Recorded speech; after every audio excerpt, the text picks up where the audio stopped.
नमस्कार, मैं डॉक्टर राकेश कुमार शर्मा, सहायक आचार्य।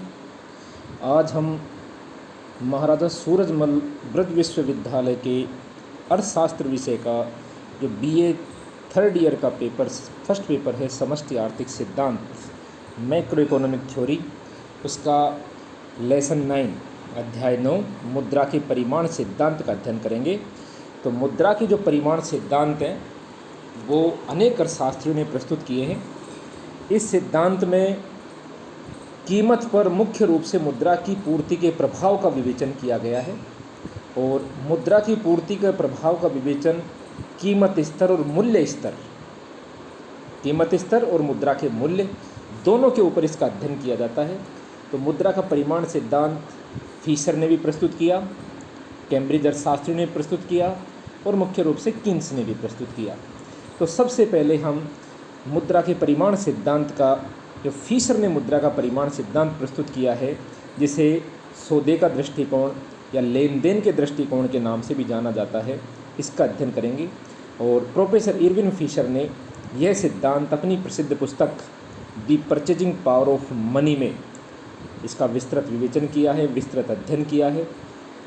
फिशर ने कहा है कि यदि मुद्रा की मात्रा और कीमत स्तर, मुद्रा की मात्रा और वस्तु के कीमत स्तर में समान संबंध पाया जाता है, जबकि मुद्रा की मात्रा और मुद्रा के मूल्य में विपरीत संबंध पाया जाता है। यानी कि फीसर के मुद्रा परिमाण सिद्धांत के अनुसार यदि मुद्रा की मात्रा को दोगुनी कर दी जाए तो कीमत स्तर भी दुगना हो जाता है और मुद्रा का मूल्य आधा हो जाता है। इसके विपरीत यदि मुद्रा की मात्रा आधी कर दी जाए तो कीमत स्तर आधा हो जाता है और मुद्रा का मूल्य दोगुना हो जाता है। इसी प्रकार यदि मुद्रा की मात्रा चौगुनी कर दी जाए तो कीमत स्तर चौगुना हो जाता है और मुद्रा का मूल्य चौथाई हो जाता है। और यदि मुद्रा की मात्रा चौथाई कर दी जाए तो कीमत स्तर भी चौथाई हो जाता है और मुद्रा का मूल्य चौगुना हो जाता है। तो ये जो सिद्धांत इन्होंने प्रस्तुत किया है, मुद्रा का परिमाण सिद्धांत, प्रोफेसर इरविन फिशर ने, इसमें मुद्रा की मात्रा और मुद्रा के मूल्य में समान संबंधों को दर्शाया है, जबकि मुद्रा की मात्रा और मुद्रा के मूल्य में विपरीत संबंधों को दर्शाया गया है। तो इस सिद्धांत का अध्ययन करने के लिए उससे पहले मुद्रा के फीसर के मुद्रा परिमाण सिद्धांत की कुछ मान्यताएं ली गई हैं, जिसमें उन्होंने एम व एम डैश में समान आनुपातिक संबंधों को दर्शाया गया है और वो स्थिर रहते हैं। यानी कि एम यानी कि मुद्रा का मूल्य, मुद्रा का परिमाण, और एम डैश यहाँ पर साख मुद्रा से लिया गया है, दोनों को स्थिर माना गया है। एम करेंसी की मात्रा आ जाती है और एम डैश में मुद्रा की मात्रा, जो साख मुद्रा, जिसको कि बैंक जमाओं के रूप में भी सूचित किया जा सकता है। इसी प्रकार एम व एम डैश में समानुपातिक संबंध, मुद्रा की आय का जो प्रचलन वेग है उसको उसको स्थिर रखा गया है। साख मुद्रा की प्रचलन वेग वी डैश को भी स्थिर रखा गया है। व्यापार या सौदों की मात्रा टी स्थिर रहती है, अर्थात अर्थव्यवस्था में हमेशा पूर्ण रोजगार की दशा पाई जाती है। यानी कि मुद्रा की मात्रा या मुद्रा के परिमाण के बढ़ने पर भी रोजगार की अवस्था में या स्थिति में कोई परिवर्तन नहीं रहता, क्योंकि साधनों का पहले से ही पूर्ण उपयोग हो रहा है। और मुद्रा विनिमय के माध्यम का कार्य करती है, संचय को इसमें नहीं दर्शाया गया है। यानी कि मुद्रा के द्वारा मूल्य संग्रह का कार्य नहीं किया जाता है। अर्थव्यवस्था में वस्तु विनिमय प्रणाली नहीं पाई जाती है और सारे के सारे लेन देन मुद्रा के माध्यम से ही संपन्न किए जाते हैं। और यह जो सिद्धांत है, ये दीर्घ काल में मुद्रा और कीमतों के संबंधों को दर्शाता है। और इसमें फिशर ने जो सिद्धांत प्रस्तुत किया है वो किया है P बराबर mv plus m dash v dash upon t। ये जो समीकरण आप अपनी स्लाइड्स पे देख रहे हैं, इसमें फिशर ने जो समीकरण प्रस्तुत किया है वो है P बराबर mv plus m dash v dash upon t। m यानी मुद्रा की मात्रा, v यानी मुद्रा का प्रचलन वेग, m डैश यानी कि साख मुद्रा की मात्रा, v डैश यानी कि साख मुद्रा का प्रचलन वेग, अपॉन t बराबर व्यापार या सौदों की मात्रा, और p प्राइस लेवल यानी कि कीमत स्तर। तो ये जो समीकरण इसमें हम देख रहे हैं कि अन्य सभी कारक जैसे v, m dash, v dash और t, इन सब को प्रोफेसर इरविन फिशर ने स्थिर माना है। इसलिए मुद्रा के परिमाण और मुद्रा का जो वस्तुओं का जो मूल्य है, कीमत स्तर है, उसमें समान आनुपातिक संबंध दर्शाया जाता है और वो बन जाता है P समानुपाती एन। और ये जो डायग्राम के द्वारा दर्शाया जा रहा है, इसमें हम देख रहे हैं कि एक तरफ मुद्रा की मात्रा और दूसरी तरफ सामान्य कीमत स्तर।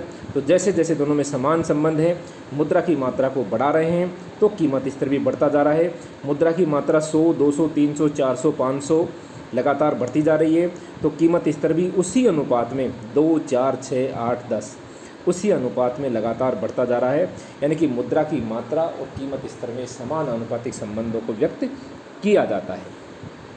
दूसरा जो डायग्राम है मुद्रा के परिमाण सिद्धांत का, वो प्रोफेसर इरविंग फिशर के द्वारा दर्शाया गया है।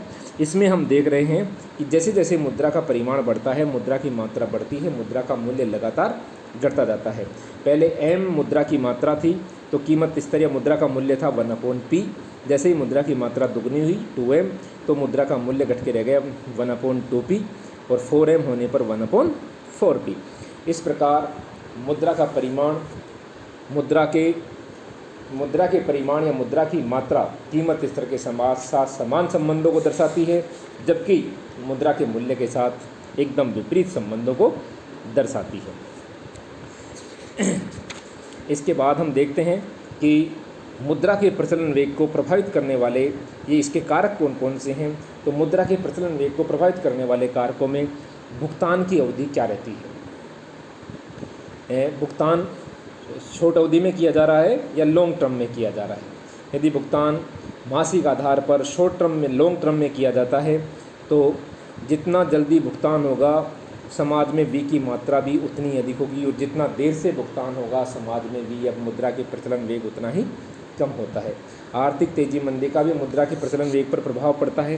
तेजी की स्थिति में मुद्रा का प्रचलन वेग अधिक रहता है, जबकि मंदी की स्थिति में मुद्रा का प्रचलन वेग कम रहता है। व्यापारियों से उधार की सुविधा, व्यापारियों से उधार मिलता है तो मुद्रा का प्रचलन वेग बढ़ता है, और कम नहीं मिलता है तो मुद्रा का प्रचलन वेग घटता है। आर्थिक विकास भी मुद्रा के प्रचलन वेग को बढ़ाती है। लोगों की तरलता पसंदगी या नगद राशि रखने की इच्छा, इसका मुद्रा की मात्रा पर विपरीत प्रभाव पड़ता है। जैसे जैसे लोगों की तरलता पसंदगी बढ़ती जाती है, मुद्रा का प्रचलन वेग घटता जाता है। बैंकिंग सुविधाओं से मुद्रा की प्रचलन वेग बढ़ता है, क्योंकि जितनी अधिक बैंकिंग सुविधाओं का विस्तार होगा, मुद्रा का प्रचलन वेग या मुद्रा के संचलन की मात्रा उतनी अधिक होगी। मुद्रा की मात्रा, श्रम मुद्रा की मात्रा का मुद्रा के प्रचलन वेग पर प्रभाव पड़ता ही है। मुद्रा की मात्रा यदि अधिक होगी तो प्रचलन वेग भी अधिक होगा। उपभोग की प्रवृत्ति जितनी अधिक होगी, मुद्रा का प्रचलन वेग उतना ही अधिक होगा। और कीमतों की भावी संभावनाएं, यदि भविष्य काल में कीमतों के बढ़ने की संभावना हो तो वर्तमान में प्रचलन वेग बढ़ जाता है, तो यदि गिरने की संभावना हो तो वर्तमान में प्रचलन वेग घट जाता है। इस प्रकार मुद्रा का जो परिमाण सिद्धांत है, जो कि सर्वप्रथम इरविंग फिशर ने दिया था, ये सिद्धांत अर्थव्यवस्था में, हालांकि बाद में इसकी बहुत अधिक आलोचना हुई, लेकिन वर्तमान समय में प्रासंगिक भी है। और इसकी कुछ आलोचनाएं हैं, वो ये हैं कि ये अल्पकाल में लागू नहीं होता। अल्पकाल में इसलिए लागू नहीं होता कि इस सिद्धांत को दीर्घकाल के लिए ही बनाया गया है, काफ़ी लंबी अवधि में ही ये लागू किया जाता है। अल्प समय में मुद्रा के परिमाण और कीमत स्तर दोनों को अनेक कारक भी प्रभावित करते हैं। और इसकी जो मान्यताएं हैं, जिसमें कि उन्होंने M' V' T और M' V' T और V, इन सबको स्थिर माना है, ये गलत है। ये भी अन्य कारणों से प्रभावित होती हैं। पूर्ण रोजगार की स्थिति को सिद्धांत मान करके चलता है, जो कि वर्तमान में संभव नहीं है। इस सिद्धांत में M का प्रभाव तो P पर बताया गया है, लेकिन P का प्रभाव M पर नहीं बताया गया है। इसकी सीमित उपयोगिता को दर्शाता है। इस सिद्धांत में मुद्रा की मात्रा के परिवर्तन का सीधा प्रभाव तो कीमत स्तर पर देखा जाता है, लेकिन कीमत स्तरों में परिवर्तन का प्रभाव मुद्रा की मात्रा पर नहीं देखा जाता। और इसके अतिरिक्त ये सिद्धांत की आलोचना इस बात से भी की जा सकती है कि कीमतों पर केवल और केवल सिर्फ और सिर्फ मुद्रा के परिमाण का ही प्रभाव नहीं पड़ता, बल्कि अन्य कारक भी मुद्रा के परिमाण कीमत स्तर को प्रभावित करते हैं, जैसे एकाधिकार, लागत वृद्धि के नियम, तकनीकी प्रभाव, अन्य कारण भी कीमत स्तर को प्रभावित करते हैं। इसमें मुद्रा के प्रचलन वेग को तो स्वीकार किया गया है, लेकिन वस्तुओं के प्रचलन वेग की उपेक्षा की गई है। इस प्रकार ये सिद्धांत अनेक कारणों से इसकी आलोचना करते हुए इसको नहीं माना गया, लेकिन मुद्रा के परिमाण सिद्धांत का ये प्रारंभिक आधार है, फिशर का मुद्रा परिमाण सिद्धांत, और जिसमें सिर्फ और सिर्फ एक ही बात कही जाती है कि यदि मुद्रा की मात्रा को बढ़ाया जाए तो कीमत स्तर बढ़ता है, और मुद्रा की मात्रा को घटाया जाए तो कीमत स्तर घटता है। लेकिन मुद्रा के मूल्य के साथ मुद्रा की मात्रा का विपरीत संबंध होता है। यदि मुद्रा की मात्रा या मुद्रा का परिमाण बढ़ता है तो मुद्रा का मूल्य घटता है, और यदि मुद्रा का परिमाण घटता है तो मुद्रा का मूल्य बढ़ता है। इस प्रकार ये मुद्रा का परिमाण सिद्धांत था। बहुत बहुत धन्यवाद।